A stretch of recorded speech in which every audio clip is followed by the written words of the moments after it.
Hello बच्चों, question है आपके सामने। जेई मेंस 2025 का चैप्टर है आपके पास इलेक्ट्रोकेमिस्ट्री। क्वेश्चंस में आपको बोला गया है कि ये एक सेल इक्वेशन है। इसके लिए आपको स्टैंडर्ड सेल पोटेंशियल फाइंड करना है और ये आपको कुछ इंफॉर्मेशन गिवन है, इसकी हेल्प से आपको ये फाइंड करना है। तो सबसे पहले जो इक्वेशन गिवन है उसको हमने यहाँ पे लिख लिया है। उस इक्वेशन में अगर हम ध्यान से देखें तो Fe+2 से Fe+3 ऑक्सीडेशन नंबर इंक्रीज हो रहा है, तो यहाँ पे होगा ऑक्सीडेशन, और Ag+ से Ag ऑक्सीडेशन नंबर डिक्रीज हो रहा है, तो यहाँ पे होगा रिडक्शन। अगर इस सेल का हमको ई नॉट सेल फाइंड करना है तो हम उसके लिए कॉन्सेप्ट क्या लिखेंगे? E naught cell equal to होता है E naught oxidation potential plus E naught reduction potential. Oxidation हो रहा है तो Fe+2 से Fe+3 लिखेंगे, और रिडक्शन हो रहा है Ag+ से Ag लिखेंगे। तो अगर इन दोनों का पोटेंशियल आपको पता लग जाए तो इस क्वेश्चन का आपका आंसर आ जाएगा। क्वेश्चन में आप ध्यान से देखोगे तो Fe+2 से Fe+3 का पोटेंशियल आपको डायरेक्टली कहीं पे भी गिवन नहीं है। Ag+ से Ag का पोटेंशियल, Ag+ से Ag का पोटेंशियल आपको कितना गिवन है? x। तो आपको सिर्फ वैल्यू पता है Ag+ से Ag1, जो कितनी है? x। अगर आपको ये डेटा पता लग जाए तो इस क्वेश्चन का आंसर आप फाइंड कर सकते हैं।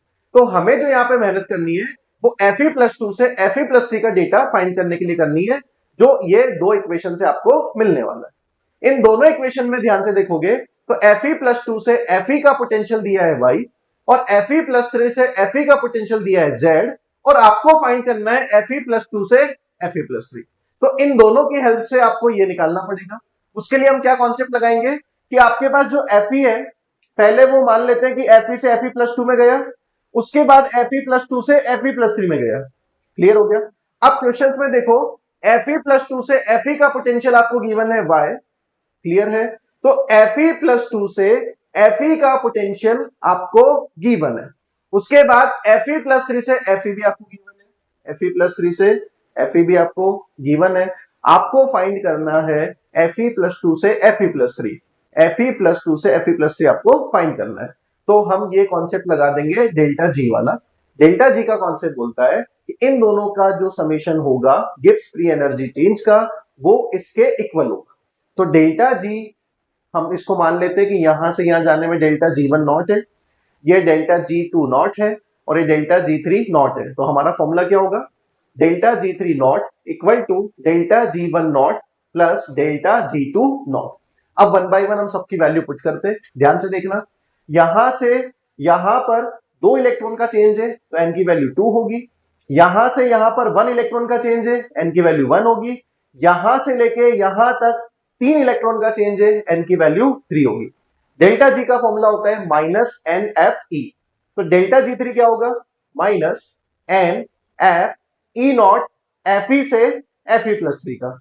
समझ में आ गया? दूसरी वैल्यू पुट करेंगे, N F E not, N F रखने तो ऐसा ही, ई नॉट क्या है? 1 वाला, Fe से Fe+2। क्लियर हो गया? तीसरा वाला है डेल्टा G2 नॉट, उसके लिए क्या लिखोगे? Fe+2 से Fe+3, Fe+2 से Fe+3। क्लियर हो गया? अब वैल्यू हम पुट करते हैं। फर्स्ट वाले केस में आप देखोगे 3 वाले केस के लिए, तो 3 वाले केस के लिए n की वैल्यू कितना है? 3, तो यहां पे 3 आ जाएगा। f को f रहने दीजिए। Fe से Fe+3 की वैल्यू ध्यान से देखना, Fe+3 से Fe गिवन है z, और आपको नीड है Fe से Fe+3। गिवन है रिडक्शन पोटेंशियल, नीड है ऑक्सीडेशन पोटेंशियल, तो आपको इसका साइन चेंज कर देंगे, तो z को यहां पे क्या लिखा जाएगा? -z। क्लियर हो गया बेटा? सिमिलरली दूसरे वाले केस में, 1 वाले केस में n की वैल्यू 2 है तो यहां पे 2 आएगा, f रहेगा। Fe से Fe+2 आपको ऑक्सीडेशन वाला नीड है, और गिवन है यहां पे कौन सा वाला? रिडक्शन। तो y को क्या लिखना पड़ेगा? कन्वर्ट करके -y। क्लियर हो गया बेटा? 2 वाले केस के लिए n की वैल्यू 1 है तो n 1 होगा, f रहेगा, और e नॉट Fe+2 से Fe+3 आपको फाइंड करना है।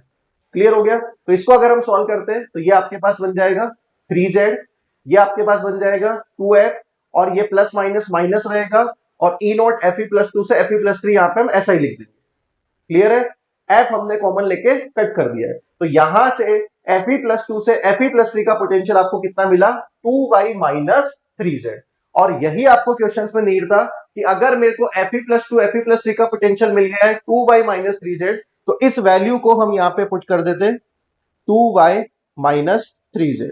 तो फाइनली आप ई नॉट सेल की वैल्यू क्या मिल जाएगी, यहां पे प्लस आएगा, तो ई नॉट सेल जो आपको इस क्वेश्चन का मिल जाएगा वो होगा आपके पास x, उसके बाद plus 2y minus 3z। Clear हो गया? ये ऑप्शंस मैच होता है ऑप्शन नंबर सेकंड से, तो इस क्वेश्चन का फाइनल आंसर होगा ऑप्शन नंबर 2। क्लियर है बेटा? Thank you.